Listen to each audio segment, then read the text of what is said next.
So again, the same one, half butterfly first. So, and pull it up. And try to push your knee to the ground.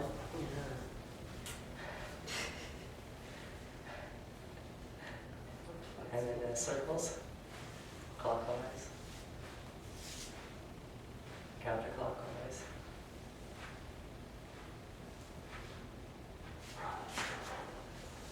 And then, so again, we'll be doing, more advanced asanas now. So again, you can just watch, or you can see what you can do. Again, it's yeah. But you want to basically reach behind your back and see if you can grab this foot, right? And then grab the other foot and just stretch one way, and then stretch the other way. And then actually the idea here is actually to bring your head down to your knee eventually, right? So you can grab your heel, elbow on the ground. And then exhale and bring your head all the way down.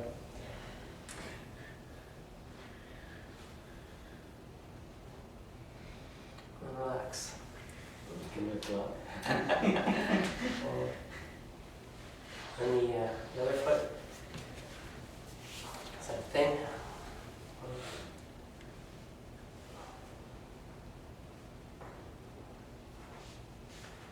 Circles.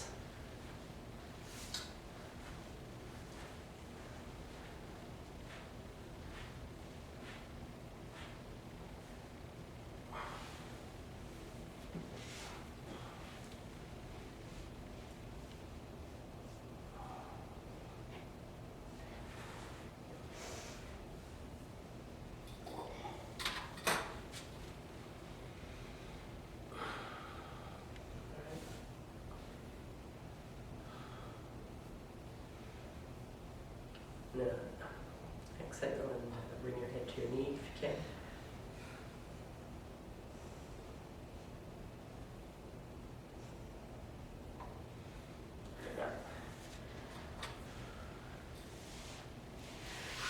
So that was kind of just the warm up.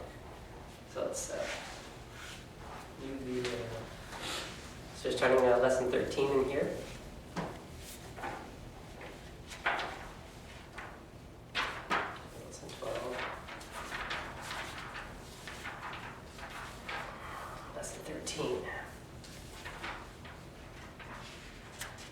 Discussion of karma yoga.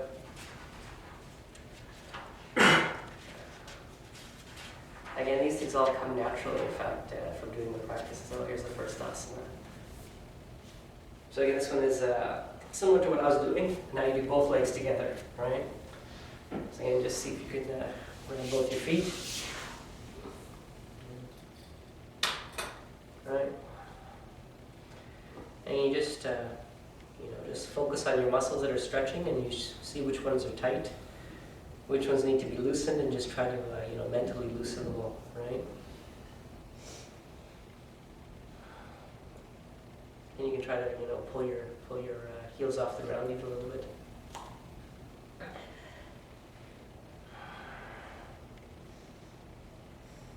If you're comfortable here, you can move your hands down to your heels, get even lower.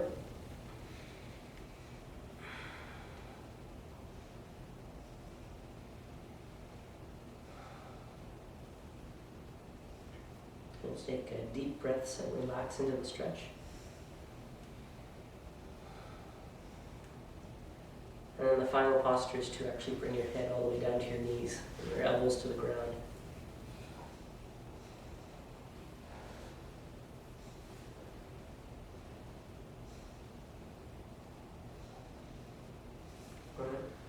Actually, I'll do it this way. I'll just do this one more time, but from the side. Maybe you can show it better on the camera that way.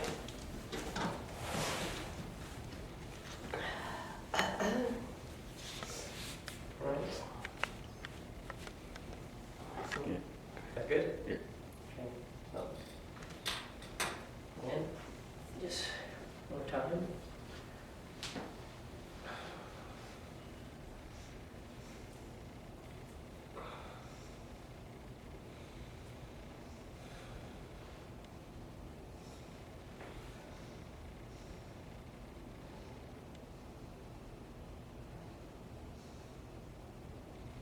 And then relax. So actually that's not even the final posture, right? The final posture is you should be able to just, without even using your hands to pull yourself, you should just be able to come, lie on your legs like that without even pulling yourself with your hands.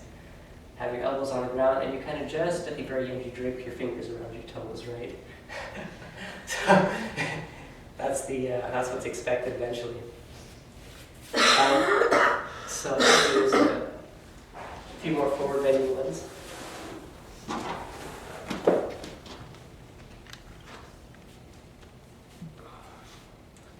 So remember the butterfly? So we'll do that now.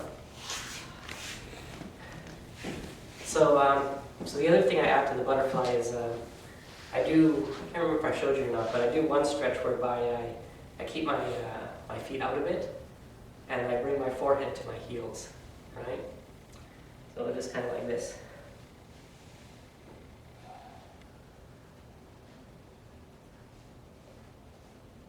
Right? And then I do the actual butterfly, which is to bring your heels all the way in. And press with your elbows on your thighs to bring your knees to the ground. Right?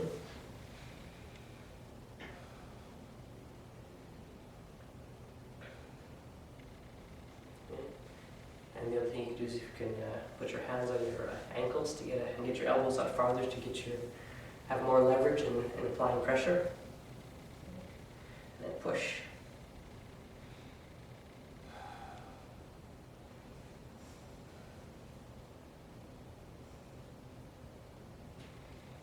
And relax and just squeeze your legs, loosen the muscles.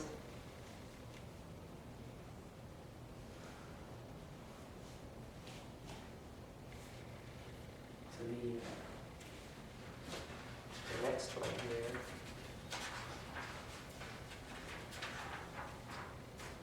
Yeah, so we'll do the one with the next one's with the legs split apart. So spread your legs apart as far as you can. Right? Again, this is my direction of least flexibility. But again, so take your right hand and try to grab your left foot and twist and stretch.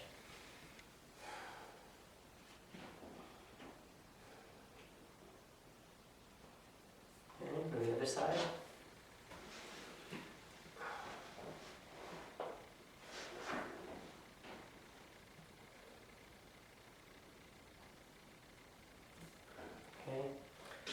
Now this way, try to put your head to your knee actually. So again, put one hand around the heel, left hand just here, and then bring your head down to your knee.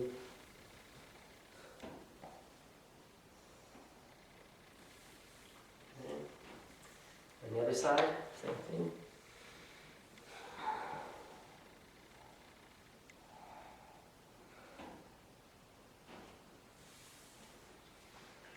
Now the final stretch now is to actually bring your head to the floor between your legs, right? So again, I have to hold on and pull myself forward. Right? And then eventually move your hands down to your heels if you can.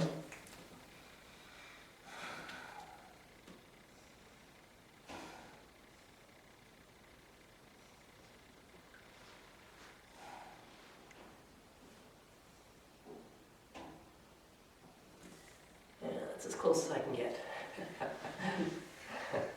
But again, the idea here is eventually you should be able to just put your hands behind your back, and then just go up and bring your head all the way down by leveraging your arms only the back without even pulling on your feet. So, anyways, just relax the muscles again.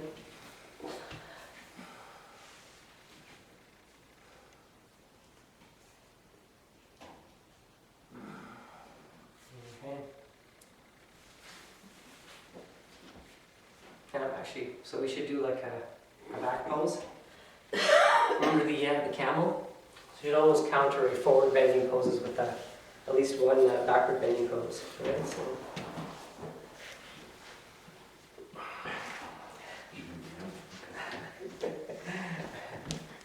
Yep.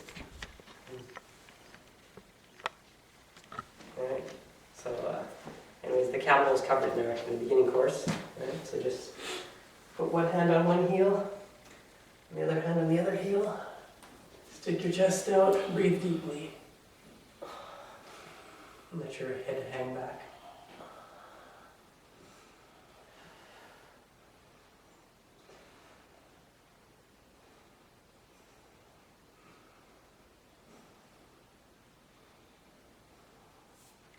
Okay, and then same thing, come back up. And then do the moon pose. Right? So that one, get hands up and just go forward. And breathe deeply into the lower back.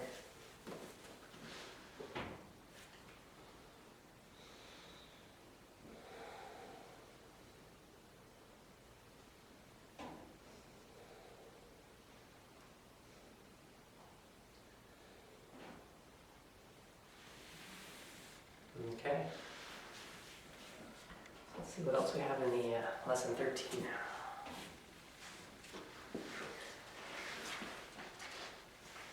So you can probably adjust the zoom again.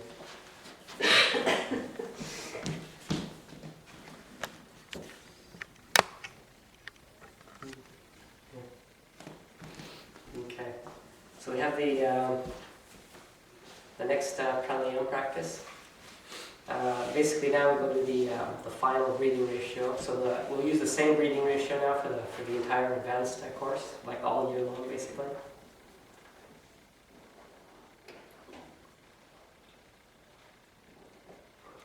So previously, the last ratio given in the beginner class was 1, 8, 6, 1. So if you inhale for 4 seconds, you hold for 32 seconds, you exhale for 24 seconds, you hold the breath out for 4 seconds. So the final ratio is to increase the external breath retention, right? So again, inhale for 4 seconds, hold for 32 seconds, exhale for 24 seconds, and now hold the breath out for 8 seconds before you bring in your next inhale of 4, 32, 24, and then 8 again, hold the breath out. Okay, so we won't practice that just yet. I think we'll see what else we have in I think that's it for lesson 13, basically. There's a huge, there's actually, I think, 20, 30 pages discussion of Tantra itself, which is a very broad subject. I mean, Tantra covers like everything. Everything to do with spirituality you can imagine is covered by Tantra.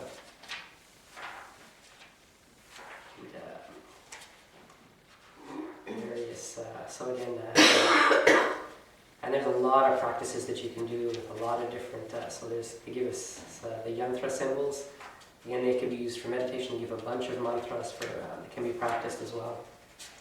But we're going to kind of bypass that. We're going to actually use what's given in that book, which I'll get to in a minute. Lesson 14. Mula Shodhana. Is another cleaning practice. So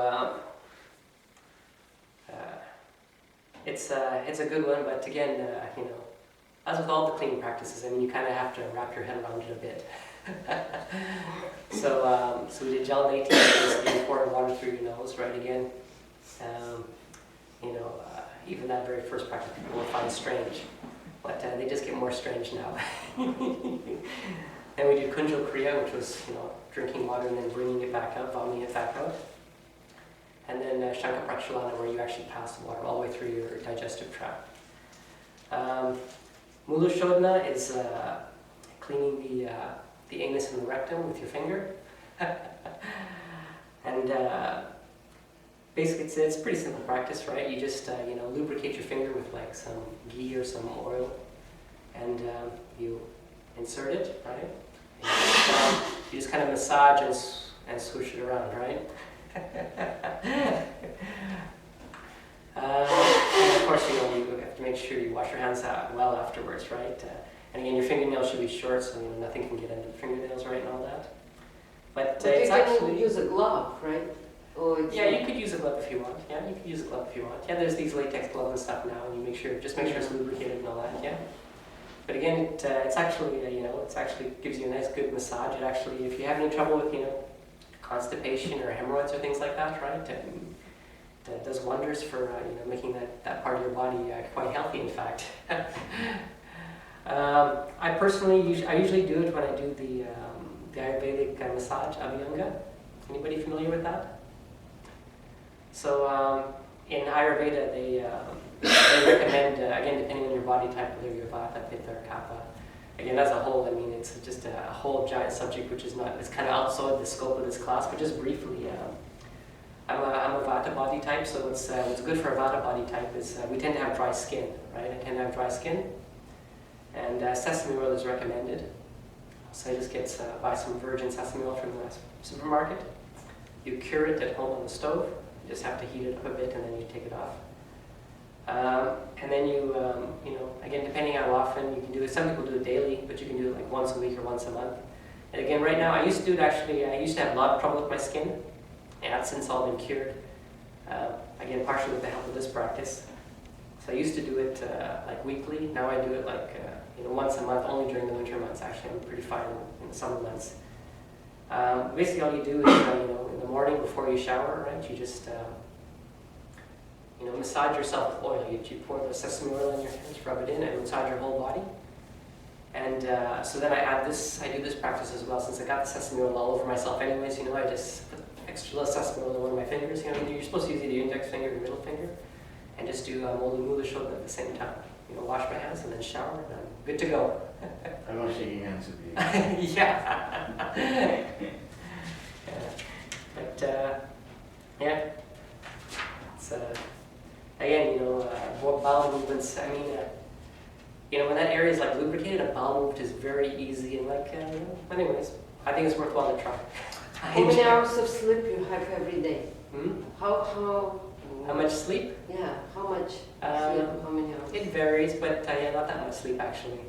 Again, as you do the practices, you'll require less and less sleep, right? This is why I'm asking. You have to get up really early to be able to do all this stuff, right?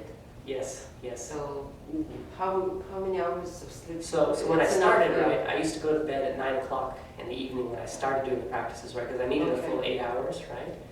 So I get up at 5, right? So yeah, 7, 8 exactly. So I sleep at 9. I used to get up at 5, do my practices for like 1 hour or 2 hours actually, and then begin my day. But then after that, now I can, sleep. I slept at 12 last night, right? I got up at 4 this morning, right? And I can do that for like a week or 2 weeks even, But then usually I have to sleep 5 or 6 hours. But again, one person I taught, he slept 4 hours consistently for like years. He could sleep for just 4 hours a night. It was plenty for him. So it's enough. Yeah. You reach a certain level. Yeah, exactly. I wish.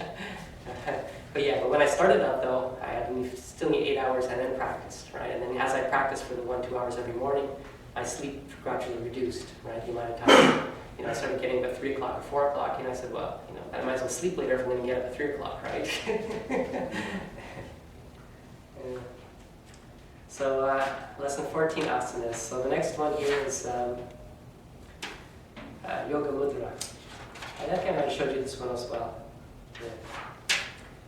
Right? Again, this one you do Padmasana, which everyone, again, if you've mastered or not, I bring, we'll do the right leg first and left leg second. Right? It's a very simple practice. You just grab your wrist behind your back, and then you just lean over and put your head on the floor. And breathe deeply.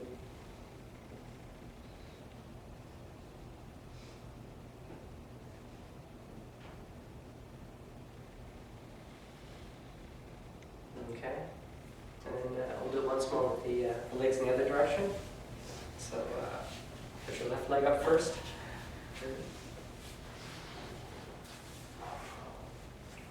Other leg. Spine the back. Exhale, bend over. Okay.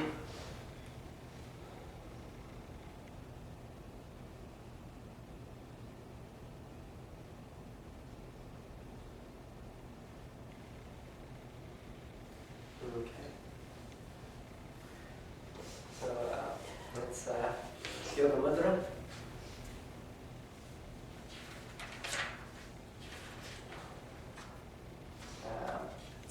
Jalandhara Bandha. So this one is very simple. This is the neck lock. This one we will add to Nadi Shodhana. Again, before you add this practice, so the locks actually increase the power of Nadi Shodhana quite a bit, like exponentially. So I might as well talk about it now, but basically with the advanced practices, well, first of all, before you add Jalandhara Bandha to your Nadi Shodhana, you should be at least up to a 4-second inhale, a 24-second hold, and like a 16-second exhale kind of ratio, right? So keep practicing Nadi Shodhana till you get to at least that ratio, and then you can think about adding the locks. So anyways, I'm going to go over the first lock for everybody who's at that stage. Again, this one is very simple. This one is just, all you do is get from your meditative posture, right? So if you're using Sadhana, which again was fully explained in the beginner lessons. So back straight, okay? And all you do is let your head come forward, right? Try to keep your back straight. And all you do is you just apply a little bit of pressure. So you apply a little bit of forward pressure to just tighten it up a bit. That. And that's it. Very simple. But the effect is actually quite powerful when combined with Nadi Shodhana. Basically what this does is when you do this lock, so if you remember, I think I explained the 3 nadis that go up the spine, Ida and Pingala on each side, alternating, and then Sushumna in the middle. So the objective of Nadi Shodhana, like I think I explained it, is to balance the flow in Ida and Pingala, right? When the flow is balanced in Ida and Pingala, it forces the prana, the spiritual energy, to go into Sushumna, right? So what Jalandhara Bandha does is actually, again, you do it during the breath retention, and during the breath retention, when you apply this lock, it actually stops the flow completely in Ida and Pingala, and all of the spiritual energy goes in Sushumna at that time, right? So it kind of helps to force open Sushumna. Sushumna is actually blocked to a large degree. There's like various knots at various points in Sushumna, and these knots need to be like worn away and broken down, right? And eventually, completely opened. And Sushumna needs to be fully open prior to awakening Kundalini, which is, after the advanced practices. So the goal of the advanced practices basically is, one of the main goals is actually to open up Sushumna. And again, we want to make sure the spiritual energy is balanced in the nadis, so you use asanas to do that, and Pranayama and Nadi Shodhana, right? When you do the lock, what exactly are you locking? If I put the pressure, I don't really feel like I'm locked in a position or something. Yeah, you don't. Yes, you may not feel much, right? You may not feel much. Okay. But the spiritual effect is profound. Oh, so you just exactly. apply pressure and Just to keep your back straight, right? Make sure your back is straight. Right. Let your head come forward, and then just tighten it a bit. Just do a little extra, tightening a bit, and that's it. Done. So enough tightening that you feel a little stretch in the back, or? Yeah, a little stretch in the back. Yeah, exactly. Just a little stretch. Can I touch your chest position? Yes, exactly. So again, you want to, with your back straight, your chin should try to touch your chin, not low on your chest, but high up on your chest, right? So it should be touching as high up on your chest as you can, so that with the back straight, so the chin actually touches fairly high up, right? Oh, actually, I should show you one more asana, the locked lotus. So this is after Yoga Mudra. Kind of got ahead of myself a bit. So this one, do from Padmasana as well, right? And this time you try to bring your feet up as much as you can. You reach behind your back, grab one foot, and reach behind your back and grab the other foot. Just trying that. Let's I want to see that. I can't. And that's move the it further. that's the locked lotus. And again, you should do it the other way too, with the other leg up first, just to balance both legs.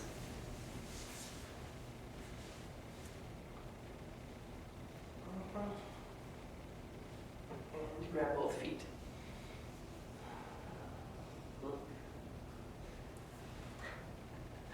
I'm not even trying that right. Yeah. Anyways, in case anyone on the video is interested. So that was what we did. So pranayama. Okay, so now we'll just do like 5 minutes of pranayama, right? So again, the way it works is again I'll demonstrate with the neck lock added. So I'll inhale for 4 seconds. I'll then apply the neck lock and hold my breath for 32 seconds, right? You release the neck lock, you exhale, you inhale the left nostril, you exhale the right nostril for 24 seconds. Then you apply the lock again, do the neck lock again and hold the breath out for 8 seconds, right? And then release it, inhale, right nostril, 4 seconds. Apply the neck lock again, hold the breath for 32 seconds, release it, exhale left nostril, 24 seconds, and then apply the lock again and hold the breath out for 8 seconds. That's 1 round. Okay, so we'll do that for 5 minutes. Okay. So again, assume your meditative posture. Again, just do whatever ratio you're at, right? Don't strain yourself, right? Just do whatever's comfortable, right?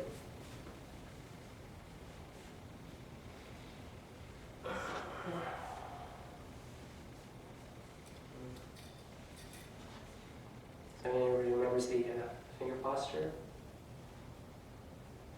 And your left hand can be in a mudra on your knee, left knee. And begin. Actually, do like a couple rounds. I do a couple rounds back and forth, just normal breathing. Inhale, exhale, and then I start actually the breath retention and all that.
Mhm.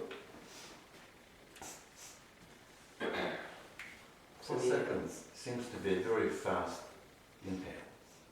4 seconds? Yeah, Yes. with one nostril, because I have to really make That's an right. effort. It is a fast inhale, yeah. So it's not a natural inhale. Natural would be like 10 That's right. seconds. Exactly, yes, exactly, yes. So you speed up the inhalation, you extend the exhalation very long, right? Yeah. Then you try to, and also when you inhale, you try to inhale first with your diaphragm, then with your chest, right? And when you exhale first with your chest, and exhale then with your diaphragm last, right? Yogic breathing that we learned in the beginning. So now meditation. So in this book, they give all the meditation practices in this book, as I kind of mentioned before. So the one they introduced now is japa. And japa is a great practice, right? I practiced it quite a bit and had some wonderful spiritual experiences from it. But it's not technically a prerequisite for Kriya Yoga, right? So we will be skipping the practice of japa, and instead we will be going with what's given in this book. So this book gives the the minimum prerequisites required for Kriya Yoga, right? So I'll give you a bit of an overview of this book. So Swami Satyananda Saraswati. This book was actually written by one of his disciples, and even though it has his name on the cover as the author, several of his disciples, in fact, got together to produce that book. But this one, he wrote himself, right? And he dedicates it to his guru, Swami Shivananda Saraswati. And what's interesting about this book is that, so in the beginning, he talks at length. The first 100 pages he talks about Kundalini, right? He talks about his own experiences with Kundalini. He talks he talks about Suddha, Pingala, and Sushumna, and the importance of asanas and Nadi Shodhana to prepare yourself, basically.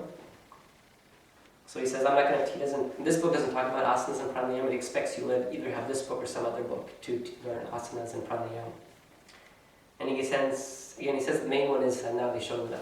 Right, that is the main one because you need to open up Sushumna, right, and breath retention with the locks, which I'm going to be teaching you in the advanced class, right. That's all very critical prerequisites for this book, right. So that's the first 100 pages. He then has a section. So the next section he talks about each of the chakras, right. That's right. So the next section is all about the chakras. And the next section goes on for how many pages? So that takes us to about page 200, I believe, right? Yeah, page 197. So I guess, I'll talk about the practices first, I'll come back and talk about the chakras. So basically, the way the practices work, let's start on page 200 or so. So we'll go through it, again, a lot of it is review, what we talked about already, right? But rules of preparation. So diet. So the thing is with diet is that before you do the Kundalini Kriya Yoga practices, right? Which we'll learn in 8 months from now, basically we'll start those. You should be at that time on a vegetarian diet, right? And if you do these practices, like the preparatory practices that we're going to do here for awakening the chakras, you will actually become a vegetarian by the end of those practices. If you spend, the beginner class, we could spend about half an hour a day was fine, but to achieve what's required from the advanced class, you need to spend about 1 hour a day, right, of practicing. And again, if you spend 1 hour a day doing these practices, which we'll be going through over the next 8 months, you will be vegetarian. You will you'll realize the truth about many things, right? If you're not vegetarian after 8 months, that means you probably didn't practice enough, right? You'll need to probably go back and repeat the 8 months again, right? So the next thing is illness. So again, basically, you should have, you shouldn't have any kind of mental illness. In terms of physical illness, again, you have to use your own judgment. You shouldn't be on any medication, though. Is anybody taking any medication? No? Yeah, so then everyone here is good. Again, these practices will tend to react negatively with any medication, right? I mean, medication is considered by the spiritual energy poison, essentially, and we'll try to eradicate it from the body, not really realizing that maybe it's keeping you alive. Can you tell about any changes? People, human being's body is getting through ages. Is an age factor? No, age is not a factor. Age is not a factor. Yeah, no. So the aging process is not If you're healthy, you can do whatever you like. If you're healthy, you can do whatever you want. If you're not on medication, if your mind is stable, right? You're fine. You're good, right? The other key thing is he says yogic preparation, right? So again, we had the 6 weeks of beginner class. I mean, if you've not done anyone watching it on the video, if you haven't done the 6 weeks of beginner training first, you definitely need to do that first. Go through those 6 weeks of practice, do some asanas, do some of the Shavasana, and then you'll be ready for these practices, right? Time of practice. So again, I think I mentioned it before, the best time of practice is in the early morning. He says very specifically here, 2 hours before dawn, right? So like I said, I used to practice between 5 and 6 or 5 and 7, depending, or 6 and 7, that type of time range. So that works pretty good. Again, it's known as Brahma Murtra, the time divine, right? Basically, at that time of the morning, the spiritual energy is at its maximum, right? And again, hopefully you would have, you've done your bowel movement. The meal from the previous night has been fully digested. It's very peaceful and quiet. It is actually like, for myself, I cannot imagine practicing yoga at any other time of day, right? This is the only time. I mean, from my point of view, the benefits of practicing during, just before dawn, it's just phenomenal, right? The benefits are just way beyond doing practice any other time of day, right? Place of practice. Again, you want to practice in the same spot every day. Again, you just become familiar with it. The energy kind of builds up in that area, and you automatically will go into deep meditation very rapidly if you keep practicing in the same spot, right? Clothing, I usually use clothing, right? Again, I showed you also in beginner practices how to tie a dhoti to actually sit, because again, it doesn't get more loose than that. Dhoti is the ultimate in loose clothing, and you can then press your heels in the proper locations as required. Regularity. So again, you need to practice every day, right? At least, again, even if you don't have time, at least 15 minutes every single day. And again, ideally, to really see the benefit of the practice, it's like 1 hour every single day, right? And and again, awareness too, right? If you're doing the practices, you can't be thinking about what happened yesterday. You can't be thinking about what's going to happen tomorrow or the next day. You can't be thinking about other worries and problems in your life, right? You have to try to bring your mind to the practice, what you're doing, right? To your own spiritual development, right? That's that's how you really get the benefit. If your mind is someplace else when you're doing the practice, you lose 90% of the benefit is lost. If your mind is elsewhere when you're doing the practice. So that's a very key thing as well. Next thing is posture. So posture, Sadhana. Again, I had one class in the beginner lessons where I spent a whole class almost talking about Sadhana. So again, just review that class, right? How to tie the dhoti, how to place your heels and everything properly, right? The hand mudras, right? Everything. I won't go over that again. And again, it's different for men and for women, right? I said the Yoni Asana for women, right? And now the course. So the actual course itself, it's one class per month, right? We do the same meditation. We do this asanas. You can vary a bit from day to day. Breathing, you keep advancing the breathing, Pranayama practice until you get to more breath retention. And once you get to, like I said, a certain level of breath retention, internal, external, you then add the locks, right? Challenge we did today. But the meditation, you do the same meditation for the whole month, and then you go to the next meditation, right? So the idea with meditation is that is to awaken each of the chakras. So each month we want to awaken one chakra, right? So the first month, this month, we want to awaken Ajna chakra. So Brahmudya, between the eyebrows, and Ajna chakra is actually at the top of the spine and kind of in the center of the head, just directly behind Brahmudya, on the spine at the top of the spine, in the center of the head.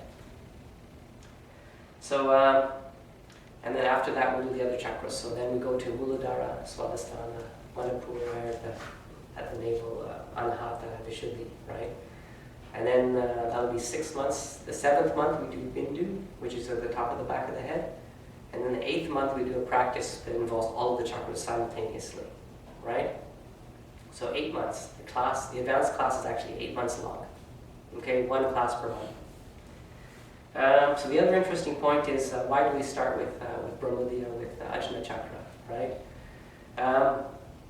So one obvious reason is that it's easy one to meditate on, right? It's very easy to concentrate between your eyebrows, actually, compared to Muladhara, which is kind of a very nebulous type of spot.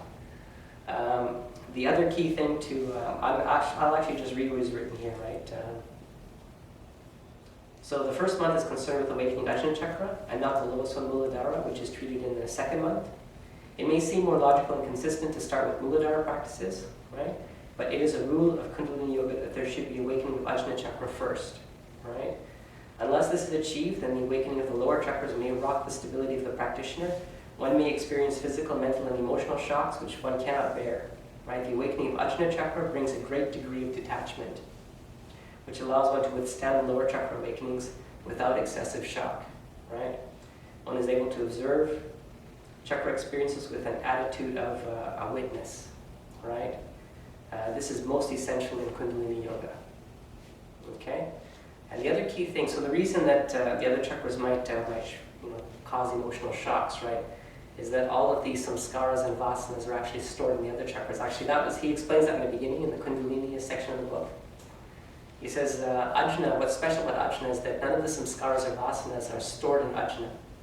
So when you awaken the Ajna chakra, it's actually a very positive experience. It can only be a positive experience because there's nothing negative stored there, right? So again, that was my experience as well when I awakened the Ajna chakra. It was a very, it was my first really profound spiritual experience, and it was a very positive experience, and it really motivated me to keep going deeper into yoga and keep practicing, right? So again, when I did the other chakras though, then you start releasing the vasanas and samskaras, and then you could go into have some kind of emotional turmoil might result a bit. Again, because you have this attitude of detachment, you kind of realize that it's a natural process, that you don't have to, that you are just releasing past impressions and desires that you've had from this lifetime, previous lifetimes, that it's just, it's nothing to concern yourself with, basically, right? It becomes a much more easier process to work through all those past karmas and vasanas, samskaras, right? So again, main things, let's see. I think he says very clearly, right? So again, practice for 1 month. So again, don't mix up the practices. Right, so the practice is given for each chakra are the building blocks from which the Kriya Yoga techniques are constructed, right? As such, you should perfect them before proceeding to the Kriyas. Ultimately, we're going to give up all this stuff. Ultimately, we will only practice the Kundalini Kriyas of Kriya Yoga. But for now, we need to do these practices, right? Ultimately, you only need to practice the Kriyas, but prior to this, you must devote at least 1 hour a day to the chakra practices for the next 8 months. Okay? And then after that, we'll see where we are. So the practices for Ajna chakra, again, we've covered all of them in the beginning course, right? So the first one is Anulom Viloma Pranashuddhi, right? So if you remember that one, it was kind of like Nadi Shodhana, except you just do it with your mind, right? So you inhale left, just mentally you inhale left, exhale right, exhale left, right? And you count 100 and you count back to 1, right? From 100 back to 1. So one thing he adds in here, which is kind of interesting, instead of just doing a normal inhalation, left, exhale right, he says when you inhale left to start with, inhale left all the way up to Brahmudya, right? And then do a normal exhale right. When you inhale right, do an inhale right all the way to Brahmudya. and then exhale normally right. Okay, you do that 4 times, and then Pranayama should be both together. Do Brahmadya, and then out. Okay, again, review the video when I covered this in detail, right? So now you want to not just do the single practice, but you want to actually do all 3 meditation practices that we learned before all together, right? So the next one is Tratak. Tratak again, I explained Tratak in detail. So again, just review the video, but just briefly, Tratak is, again, you can use a candle flame, you just pick some object that you're going to memorize, right? You could actually look at it externally, and and just try to just gaze at it and keep your eyes still, right? And you synchronize the breathing, right? You inhale and bring to the back of the head, and then you exhale back up to the object. And you can do it with your eyes closed as well. You visualize the object here, and you just exhale and inhale through Brahmadya to the back of the head, and then back out, right? Again, all the details are in the, I've already given in the beginning class, so just review those videos, right? And the third practice is Shambhavi Mudra with Om chanting. Again, that was what we did lesson 12. We just did that last class, right? So you can do that with your, start off with your eyes open and up and across. You focus your eyes here. You do some quick Oms, Om, Om, Om, right? Close your eyes. Keep your eyes concentrated between your eyebrows and do long Oms. Om, Om, right? And then finally you do mentally you repeat Om, right? And then you end that practice with 3 loud Oms, right? So, so for timing, basically for your 1 hour, I would recommend, about 15 to 20 minutes of asanas, about 10 minutes of Nadi Shodhana, and then you should do each of Anulom Vilom for 10 minutes, Tratak for 10 minutes, and Shambhavi Mudra with Om chanting for 10 minutes. And that's your 1 hour, every day, right? Okay. So, I guess we got 5 minutes still, so we'll just do,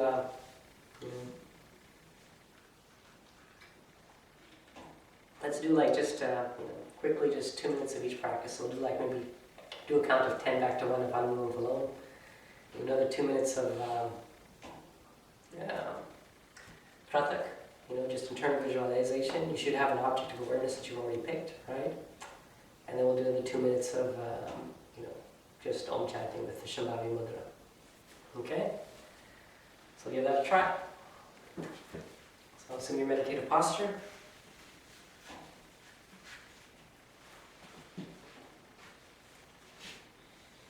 Okay. Back straight. Hands in Mudra, resting on your knees. Eyes closed. And then begin. And I'll prompt you when to switch.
I'll switch from Anulom Vilom to Tratak with internal visualization.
Shambhavi Mudra. You can do it with your eyes closed and mentally repeating only.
And we'll finish with one long Om.